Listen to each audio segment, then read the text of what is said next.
Hi guys, welcome back to our channel. I'm Sam. And I'm Lynn. And we are Hope with Mental Health. Today we wanted to do a video on how to spot an eating disorder within the classroom. So this video is predominantly made for teachers and anyone working with children in the classroom environment.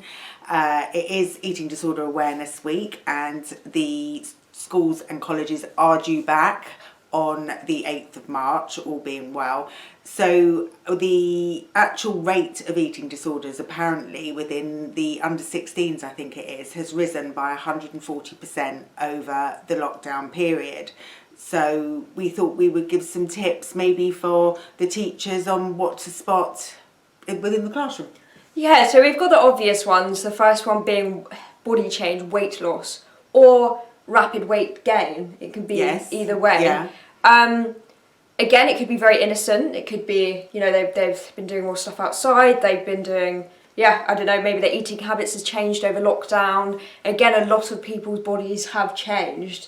So it could be quite easy to assume it straight off the bat. But it is a good indicator whether... And also if they have lost weight, they do tend to wear baggy clothes to cover up the weight loss.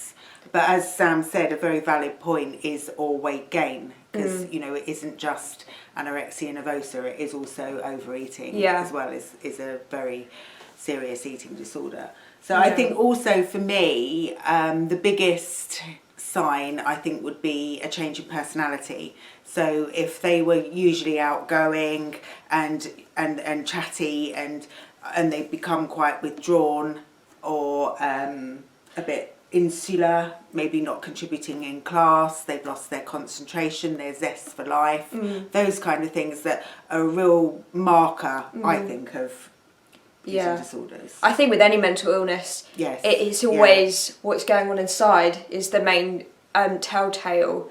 But yeah, like you said, weight gain. I mean, again, we've all been in lockdown. We haven't been as active as we normally are. So, you know, maybe a lot of us have gained weight anyway. But I think it's the physical alongside the mental, alongside the personality change, and that's when you kind of can grasp more of an idea. You know, sometimes if they're late for class or they're perhaps not handing their homework in or they seem preoccupied. And that's out of character. Yes, and that's out of character for them. Also regular trips or more regular trips to the bathroom, the toilet. Obviously bulimia can coincide with that. What other ones would you say, having had an eating disorder at school? Skipping lunch. Oh, skipping lunch is a huge one. I mean, I think that for Sam was the biggest telltale. Just skipping lunch. Throwing your lunch in the bin. Again, it's hard because when you're a teacher, you've got so many pupils. It's going to be very hard to notice who's skipping lunch and who's not. But if you've had kind of an indicator from friends or parents just to watch over them and they are still doing that, I mean, obviously the odd time, maybe someone feels sick, maybe someone's not hungry, but if it's sort of like a ongoing thing, if it goes alongside the other signs as well, that are out of character for that person, they can become very withdrawn, and I think they can withdraw themselves from their friend groups. So maybe if they're just sitting on their own. Big one. The other thing is, if you do have a tutor group, is to encourage. Maybe have an informal chat to the whole group, and if they are worried about a friend or a pupil, another pupil, then to encourage them to come forward.